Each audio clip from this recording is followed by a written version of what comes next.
छत्रपती राजाराम महाराज तिसरे यांच्या 128व्या जयंतीनिमित्त महाराष्ट्र बहुजन आघाडीच्या वतीनं राजर्षी शाहू स्मारक भवनात गुरुवारी परिवर्तन निर्धार परिषद आयोजित करण्यात आली होती.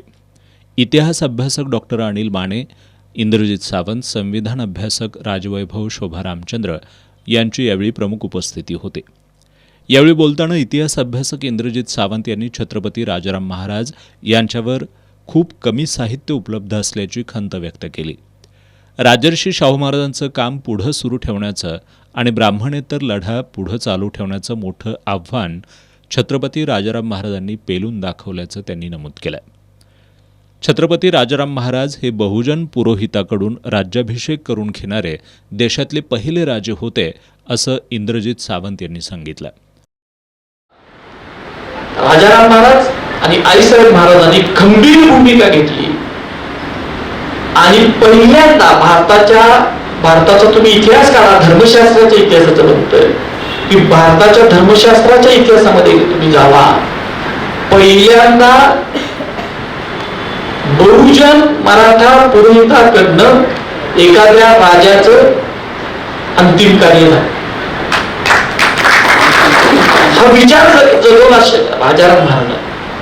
पुढं असंच झालं की लगेच राजाराम महाराज गादीवर आलेले आणि मग त्याचा राज्याभिषेकाचा विधी करायचा होता. त्यावेळेला सुद्धा पुन्हा एकदा अशीच चाल रचली. पण जरी हे संस्थानाचे राजे असले, लहानशा कोल्हापूरचं काळ संस्थान होतं, पण हा पहिला राजा आहे की बहुजन पुरोहितांच्या हस्ते ज्याचा राज्याभिषेक सुद्धा झाला. आणि खूप मोठी गोष्ट आहे. बाकी राजाराम महाराजांनी काही जरी केलेलं नसलं तरी आपण ते सोडून द्यायला पाहिजे होतं. काहीच केलं नाही असं समजा या व्यक्तीनं. केलं भरपूर, पण समजा काही केलं नाही. पण एकच गोष्ट ज्यांनी करून घेतलेली होती की ही हजारो वर्षाची बंधनं तोडून, ब्राह्मण व्यक्ती सोडून स्वतःचा राज्याभिषेक बहुजन पुरोहितांच्या हस्ते केला. त्याच्यासाठी तरी भारतानं त्याला मान्यता दिली पाहिजे होती. त्यांचा इतिहास सातत्यानं सांगितला गेला पाहिजे. छत्रपती राजाराम महाराजांनी कोल्हापूरच्या पायाभूत सुविधांचा कायापालट करून दाखवला. सर्व जाती जमातींना आधार दिला. ते राजे जरी असले तरी त्यांचं हृदय मातेचं होतं, असंही इंद्रजित सावंत यांनी नमूद केलं.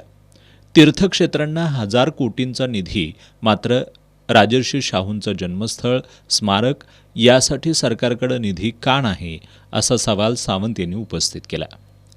संविधान अभ्यासक राजवैभव शोभा रामचंद्र यांनी धर्मनिरपेक्ष मूल्य जोपासण्याची गरज असल्याचं सांगितलं.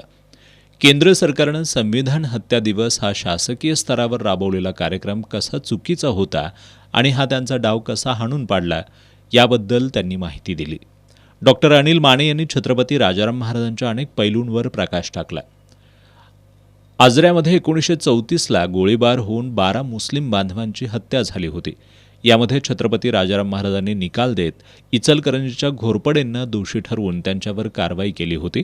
हा निकाल संपूर्ण देशासाठी आदर्शवत ठरला होता, असं डॉक्टर माने यांनी सांगितलं. दरम्यान या परिषदेत 5 ठराव बहुमतानं मंजूर करण्यात आले. यावेळी कोल्हापूरचा राज्यकारभार या दाम शिर्के लिखित पुस्तकाच्या नवीन आवृत्तीचं प्रकाशन मान्यवरांच्या हस्ते करण्यात आलं. यावेळी वसुधा शिर्के, मल्हार शिर्के, रमेश कामत, अरविंद धरणगुत्ती, महावीर लाटकर, भरत रसाळे, प्रकाश उलसवार, सुरेश जत्राटकर, प्राचार्य प्रमोद हुपरीकर आदी उपस्थित होते.